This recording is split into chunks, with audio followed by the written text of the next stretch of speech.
میں نے کسی کے ساتھ گفتگو نہیں کرنی. پولیٹیکل ڈائلاگ کو وہ سمجھتے ہیں کہ یہ کوئی غیر ممنوع چیز ہے، بلکہ وہ تو کہتے ہیں کہ میں نے کسی اور کو چھوڑنا ہی نہیں ہے. یہ ان کا جو ہے وہ بڑا یعنی جو ہے بڑا پسندیدہ سلوگن ہے. اور یہی کچھ انہوں نے 4 سال جو حکومت ان کی رہی ہے اس میں انہوں نے کیا، اور اسی وجہ سے اس وقت بھی ملک کی اکانومی تباہ ہوئی. ملک جو ہے وہ معاشی طور پہ تباہ ہونے کے ساتھ ساتھ سیاسی طور پہ بھی تباہی کا شکار ہوا. لیکن ایک دوسرے کو گالی دینا، ایک دوسرے کو دیکھ کے نفرت کرنا، یعنی نفرت کی سیاست اور یعنی جو ہے وہ اوئے توئے کی سیاست، ولگیرٹی کی سیاست، ایک دوسرے کو گالیاں دینے کی سیاست کو جو ہے انہوں نے اس کا جو ہے وہ بڑا ٹھیک ہے پرچار کیا، لوگوں کو کہا کہ یہ کرو. تو اب معاملہ یہ ہے کہ یہ 10 سال بعد اب آ کے کوئی ان کو ایک دفعہ یہ پتہ نہیں کس طرح سے ان کو یہ خیال آیا، تو انہوں نے ایک مذاکراتی کمیٹی بنا دی اور ان کو کہا کہ جی آپ مذاکرات کریں. لیکن تھرو آؤٹ اس کمیٹی کی گفتگو سے بھی ہمیں معلوم ہوتا تھا کہ انہیں بڑی پیچھے سے جو ہے وہ اس حد تک ہے کہ ایک میٹنگ کریں، اس کے بعد اگلی میٹنگ جو ہے وہ آپ نے پوچھ کے کرنی ہے. اچھا لیکن کوئی چیز لکھ کے نہیں دینی، جو لکھنا ہے وہ پہلے پوچھ کے لکھنا ہے. یہ تو ان کا کنٹرول ہوا نا پارٹی پہ، باقی سیاسی جماعتوں پہ بھی ان کے لیڈرز کا کنٹرول ایسے ہی ہے. آپ نے کہا 10 سال بعد اب ان کو یہ خیال آیا ہے، تو 10 سال بعد اگر انہیں خیال آ ہی گیا ہے تو پھر حکومت یا حکومتی اتحادی جو ہیں وہ ویسے ہی راستے پہ کیوں چل رہے ہیں جس پہ خان صاحب چلتے رہے ہیں، جس کو آپ لوگ تنقید کا نشانہ بھی بنا رہے ہیں؟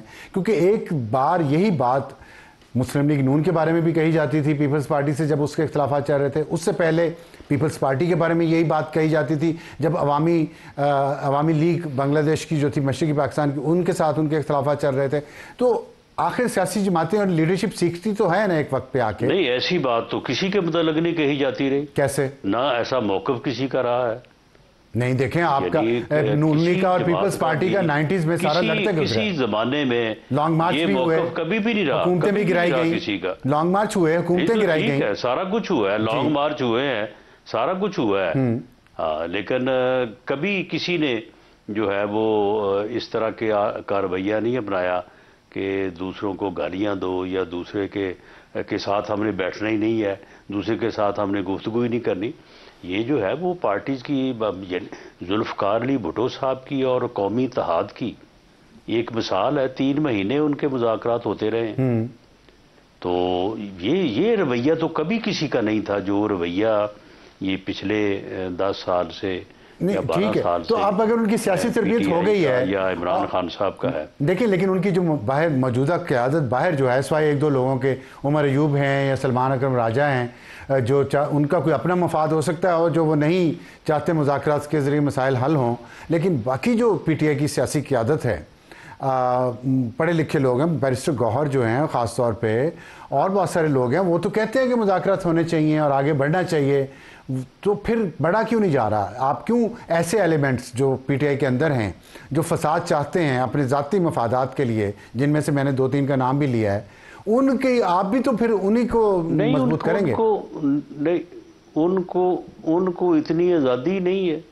آپ مجھے بتائیں کہ مذاکرات جو ہیں وہ ایک مسلمہ طریقہ کار جو ہے مابین فریقین، جس طرح سے مذاکرات ہوتے ہیں کہ دونوں فریق آپس میں بیٹھتے ہیں، اس کے بعد ایک فریق چارٹر آف ڈیمانڈ دیتا ہے، دوسرا اس کا جواب دیتا ہے، ان میں سے پھر ایشوز فریم ہو کے کسی کامن جو ہے وہ پوائنٹ کے اوپر پہنچنے کے لیے گفتگو ہوتی ہے. یہی کچھ ہوتا ہے نا.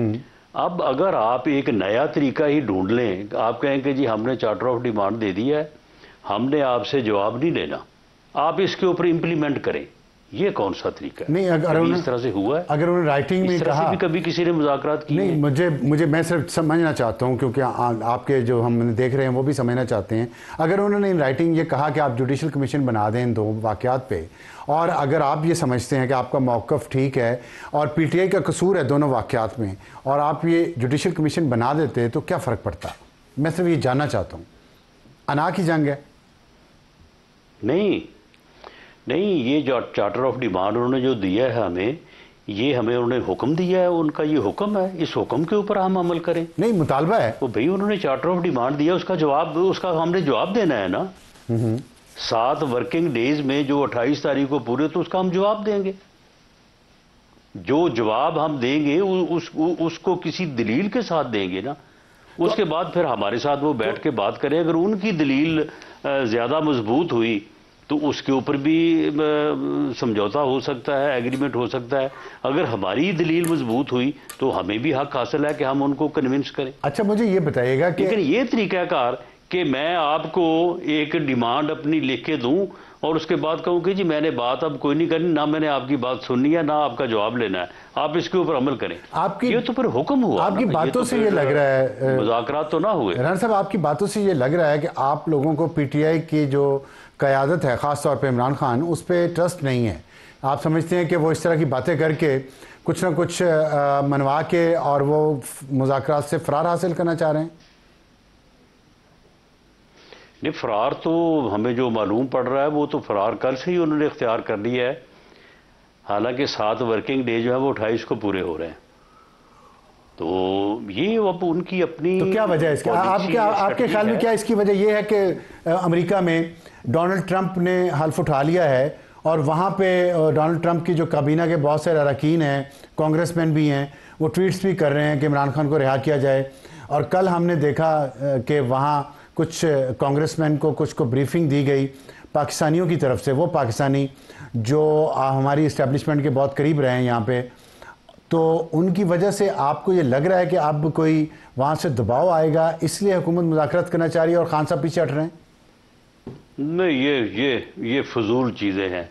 یہ صرف ویسے ہی، کیونکہ آخر کوئی نہ کوئی بات تو کرنی ہوتی نا. ہر وقت میڈیا میں کوئی نہ کوئی خبر، کوئی نہ کوئی بات، کوئی نہ کوئی سودا تو موجود ہونا چاہیے نا بکنے کے لیے. تو یہ بس یہ گفتگو صرف اسی طرح کی ہے. نہیں، سودا اگر ہوتا تو آپ کے وزیر داخلہ محسن نقوی واشنگٹن پہنچے ہوئے ہیں، ان کی یہاں اتنی ڈھیر ساری خبریں چل رہی ہیں، تصویریں چل رہی ہیں. نہیں تو وہ واشنگٹن کون؟ نہیں تو وہ ٹھیک ہے، وہ اپنے طور پہ گئے ہیں وہاں پہ، اپنے جو ہے وہ دوستوں سے، اپنے ملنے والوں سے ملیں گے. کوئی سرکاری طور پہ اس تقریب میں شرکت کے لیے پاکستان کی طرف سے کوئی وفد نہیں گیا. اور باقی جہاں پہ لابیز کا تعلق ہے تو وہاں پہ ایک لابی سسٹم ہے، تو یہ لوگ بھی لگے ہوئے اپنی لابیز کرنے. باقی لوگ بھی جو ہے وہ اپنی لابیز وہاں پہ کر رہے ہیں. انہوں نے بھی وہاں پہ کافی پیسے پوسے بھی خرچ کیے ہیں، لیکن ان چیزوں کا کوئی وہاں پہ کوئی نہیں. لابنگ کا فرق نہیں پڑتا تو پھر آپ کی حکومت کیوں کر رہی ہے لابنگ کا اگر فرق نہیں پڑتا تو؟ لیکن کوئی فرق نہیں پڑے گا ہمیں بھی. تو آخر ان کی لابی کرنے کی صلاحیت کا بھی جو یہ کر رہے ہیں، جن لوگوں سے مل رہے ہیں، تو اس کی ہمیں بھی خبر ہے. یہ بالکل ان کی غلط فہمی ہے. اور خبر ہونے سے کیا ہوگا؟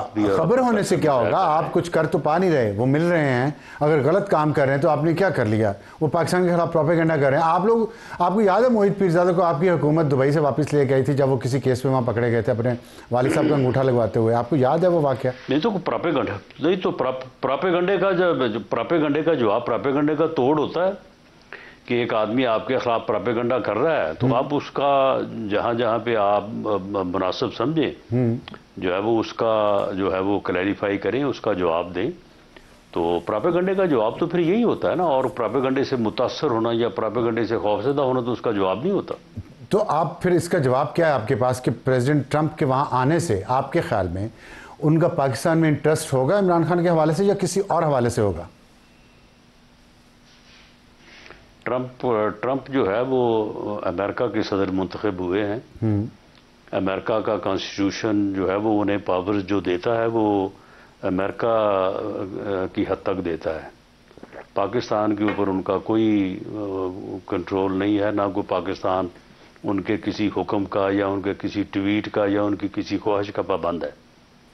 نہ انہوں نے ابھی تک کوئی اظہار کیا ہے. اگر اظہار کریں گے تو انہیں قانون، قاعدے اور بین الاقوامی جو رولز ہیں اس کے مطابق انہیں ان کی خدمت میں جواب پیش کر دیا جائے. جو کچھ ابھی اس وقت تک ہمیں معلوم ہوا ہے، جس طرح کی وہاں پہ لابنگ ہو رہی ہے جس کا آپ نے بھی ذکر کیا، اگر پریزیڈنٹ ٹرمپ پاکستان کی آرم ٹویسٹنگ کرتا ہے عمران خان والے ایشو پہ اور اس کے بدلے کوئی اور کام پاکستان سے کروانا چاہتا ہے تو پاکستان کا کیا جواب ہوگا؟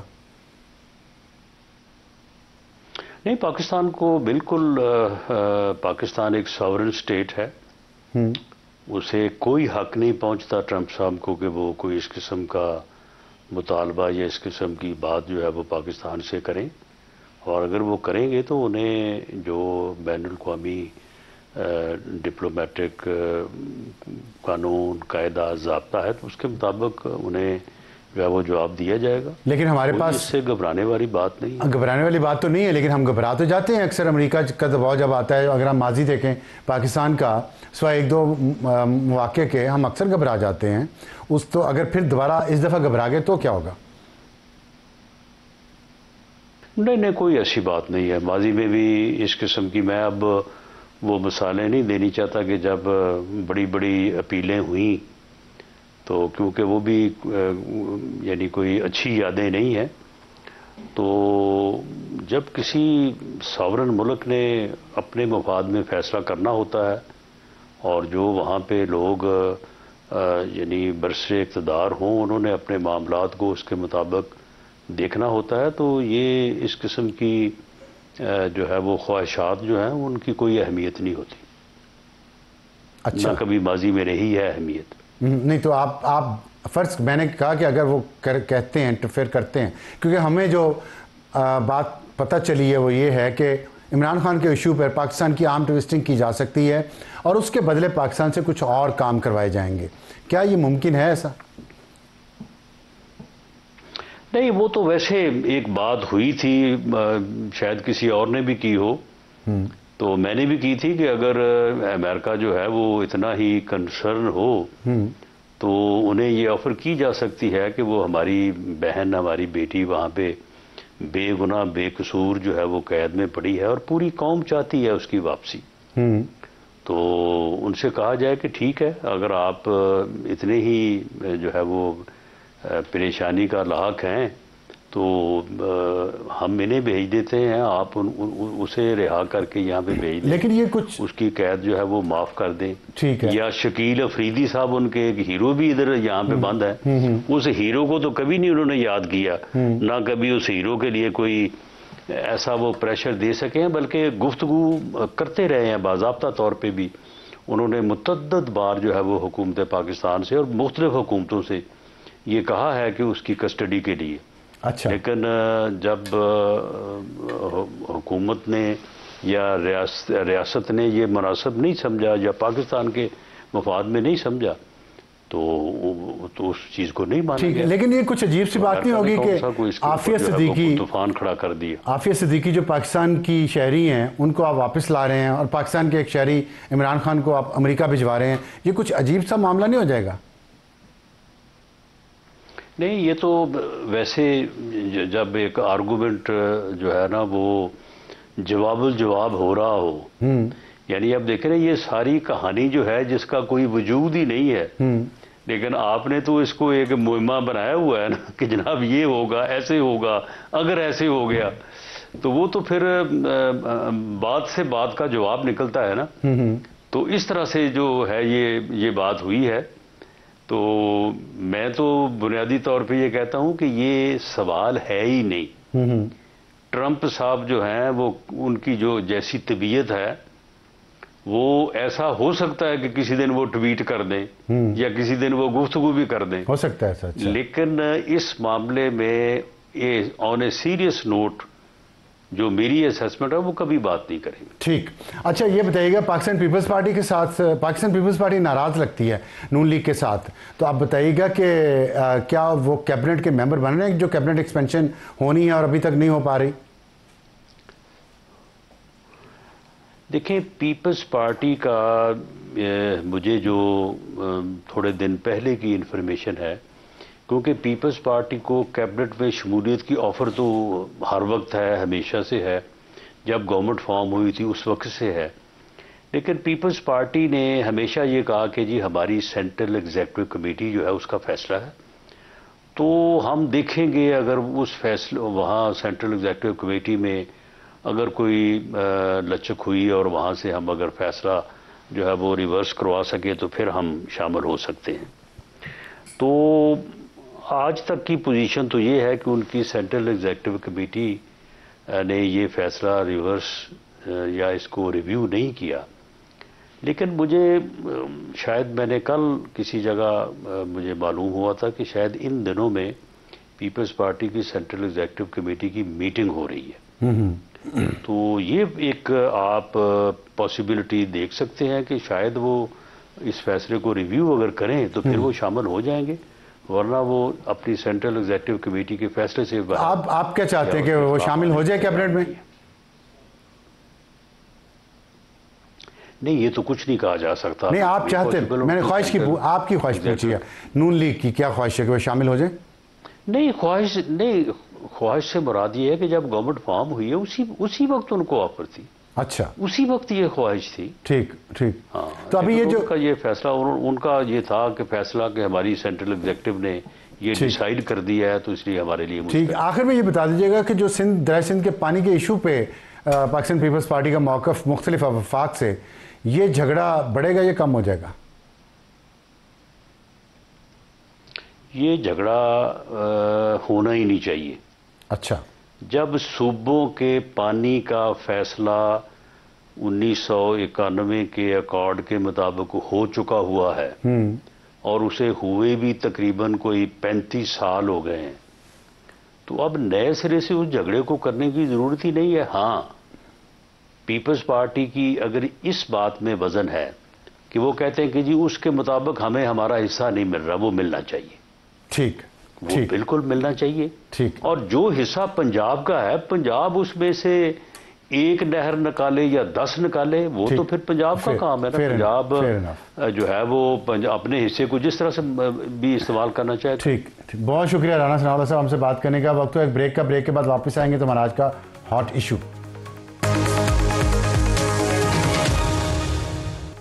پروگرام میں دوبارہ خوش آمدید. وقت ہمارے آج کے ہاٹ ایشو کا، جو ہے کہ پی ٹی آئی کی سیاست اور خیبر پختونخوا نظر انداز.